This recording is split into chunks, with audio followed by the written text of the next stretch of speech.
En esta ocasión vamos a hablar del diodo semiconductor y específicamente vamos a hablar de cómo es que se forman estos.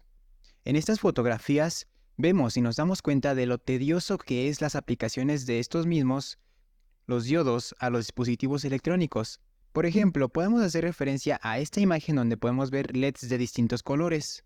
Y en esta otra apreciamos las celdas fotovoltaicas, que son algunos de los ejemplos de las aplicaciones de los diodos en el mundo de la electrónica. Antes de comenzar, ¿qué podemos mencionar del diodo? Pues podemos decir sus tres puntos principales que lo caracterizan. El primero es que está compuesto por dos capas de semiconductor, una de tipo P y otra de tipo N. El segundo es que son hechos del mismo material, utilizando nada más capas. Por ejemplo, el silicio es uno de ellos, de los semiconductores más utilizados en el ámbito. Y como tercer punto, también es importante mencionar que el dispositivo electrónico es el semiconductor más básico utilizado actualmente, ya que este cuenta con solamente dos capas, a diferencia de otros componentes, como los transistores o los pistones. Vamos a analizar más profundo al diodo, y para esto vamos a ver qué es lo que pasa antes de que se forme, recordando sus tipos de semiconductores y sus características. Aquí tenemos dos bloques que representan a un semiconductor, uno tipo P del lado derecho y uno tipo N del lado izquierdo. Primero, enfoquémonos en el tipo P. Las líneas horizontales o signos de menos representan a los electrones y los signos positivos representan a los huecos. Podemos ver que cada capa está compuesta de ambas cargas, tanto positivas como negativas, tanto huecos como electrones. Sin embargo, podemos ver que el número de huecos en este bloque de semiconductor tipo P es mayor que el número de electrones. De igual manera, la contraparte, que en este caso es el bloque tipo N, nuevamente se encuentran ambos tipos de cargas. Sin embargo, ahora el número de electrones es mucho mayor al número de huecos. Ahora, ¿qué es lo que pasa cuando estas dos capas en los dos bloques llegan a unirse? Se da un proceso de transferencia de carga, es decir, los electrones atraviesan al lado del tipo P y los huecos del lado donde son mayoría atraviesan al tipo N. Vamos a ser más específicos. Cuando estos electrones están en una región cercana a donde se forma la unión de estos dos bloques, se pasan o atraviesan hacia un lado del tipo P, se desbalancean, lo que se conoce como neutralidad de carga. Es decir, que en el momento en el que el electrón se está debilitando, está ligado al átomo y atraviesa a la capa de tipo P, automáticamente se desbalancea esta neutralidad que tiene el átomo.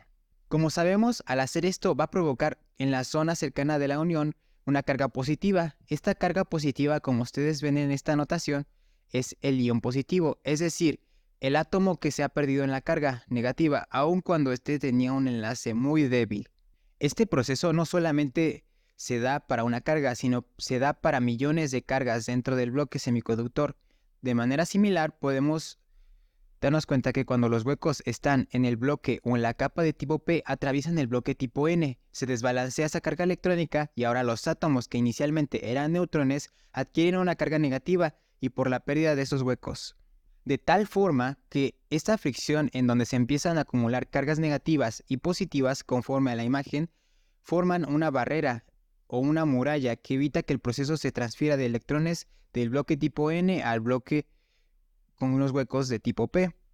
Al principio, esta muralla es la que al final va a permitir el transporte de carga. Esta región en donde se empiezan a acumular cargas positivas y negativas se conoce como la unión tipo PN o también como la región de agotamiento, porque es la región en donde se agotan los protones de cargas móviles, es decir, los electrones en el lado N y los huecos en el lado P. Ahora, ¿cómo es que funciona un diodo una vez que ya se ha formado? Pues la palabra clave es la polarización. Si definimos este concepto a nivel general, podemos decir que la polarización es el establecimiento de las condiciones eléctricas para que un dispositivo o un sistema electrónico trabaje de forma esperada. Para este caso del diodo existen dos tipos de polarización, la que se le conoce como polarización directa y la que se le conoce como polarización inversa. Así que, ¿en qué consiste el fenómeno de polarización directa? Como hemos estado hablando de fenómenos eléctricos o electrónicos, esto quiere decir que necesariamente debe haber una fuente que excite o dé energía al diodo.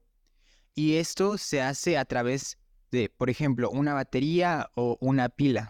En este circuito básico que mostramos en esta imagen, se puede observar la presencia de una fuente. Se puede observar la presencia del diodo en el conductor y también la presencia de un resistor de carga. Como recordamos, en el lado N cercano a la unión tenemos una concentración de cargas fijas que son átomos y que esta carga es la que del signo positivo. Del lado de la región P, cerca de la unión, tenemos una acumulación de cargas negativas, cargas fijas, con el signo de menos. Ahora, entonces, ¿cómo es que se puede entender la polarización directa? Para esto, la terminal positiva de la fuente debe conectarse a la capa P para que se pueda entender la polarización directa. ¿Qué es lo que pasa? Esto es un efecto que se logra con este dispositivo, es decir, en el diodo. Una vez que se ha polarizado de esta manera, si podemos observar en la región de la unión que hemos dicho, que es la región de la carga espacial, se observa que se forma un campo eléctrico debido a las cargas que se han acumulado, de tal manera que ese campo eléctrico que podemos ver está en el sentido contrario al que se muestra en la fuente de polarización. El efecto neto, de acuerdo con la polaridad que tenemos en esta imagen, es la de la muralla o barrera que aparece en la unión del diodo semiconductor, que se va a reducir cada que aumenta el voltaje, y esto se va a provocar que tanto los electrones en la región N como los huecos en la región P puedan atravesar de manera más simple de lado a otro. ¿Y eso en qué se refleja? En el incremento de la corriente eléctrica. Esa es la función fundamental muy útil para que las aplicaciones que tienen los diodos. Ahora bien, ¿qué es lo que pasa con la polarización inversa? Si nos damos cuenta, como tenemos en esta imagen, la terminal positiva de la fuente está conectada a la capa o al bloque N del semiconductor y la terminal negativa ahora está conectada a la capa del bloque P del semiconductor. Recordemos que esta realidad que tenemos, esta concentración de cargas en la región de la unión, se siguió manteniendo desde el inicio. Es decir, tenemos iones positivos en el lado N del semiconductor y iones negativos en el lado P, teniendo conjuntos de cargas. En este caso, cuando se tiene esta polaridad y se fija directamente al dispositivo bajo el mismo circuito que hemos mostrado, el efecto neto ahora es en esta región de agotamiento. Esta región de carga espacial se va ensanchando. ¿Pero por qué razón? Porque ahora esta terminal positiva que está al extremo de la capa N del semiconductor va a arrastrar o hacer que los electrones que estaban cercanos a esa unión, que no son parte de la región de agotamiento, estos los recoja del contacto eléctrico por el potencial positivo que tiene bajo la regla de atracción de cargas opuestas. De tal manera que lo que provoca esta fuente de voltaje es agotar ahora los electrones que estaban cercanos a la región, y esto provoca que la unión y particularmente la región de agotamiento se ensanche y se haga más grande. Ahora, ¿cuál es el problema con esto? Pues la muralla que ven los electrones para pasar del lado N al lado P y los huecos para pasar del lado P al lado N se hacen más grandes. Eso dificulta el flujo de corriente y uno podría pensar, ¿eso será importante? Y pues la verdad es que sí, porque se va a ver en la aplicación del diodo. Este complemento de la operación en referencia a la conexión directa permite funciones como la reflexión de señales. Hay que tener cuidado porque esta región de agotamiento puede seguir ensanchándose más y más si el voltaje de protección se incrementa, de tal manera que cuando esta región se hace tan ancha, es decir, hay demasiados iones positivos del lado N y demasiados iones negativos en el lado P, de tal manera que se acercan a los contactos eléctricos, en este momento puede ocurrir un fenómeno conocido como avalancha, lo que en resumen va degradando el dispositivo poco a poco. Como podemos ver, el resultado del efecto que es de la barrera o muralla de los transportadores de carga tienen que atravesar se hace más grande. Eso es todo por esta ocasión. Muchas gracias por su atención.